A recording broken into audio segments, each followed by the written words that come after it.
اور جو شخص اس دنیا میں اندھا ہو وہ آخرت میں بھی اندھا ہوگا اور نجات کے رستے سے بہت دور۔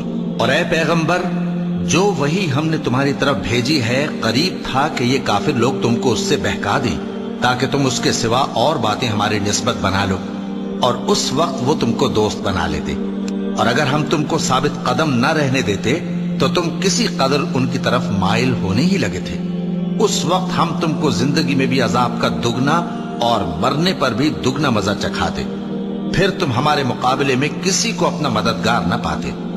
اور قریب تھا کہ یہ لوگ تمہیں زمین مکہ سے پھسلا دیں تاکہ تمہیں وہاں سے نکال دیں، اور اس وقت تمہارے بعد یہ بھی نہ رہتے مگر کم۔ جو پیغمبر ہم نے تم سے پہلے بھیجے تھے ان کا اور ان کے بارے میں ہمارا یہی طریق رہا ہے، اور تم ہمارے طریق میں تغیر و تبدل نہ پاؤ گے۔ اے محمد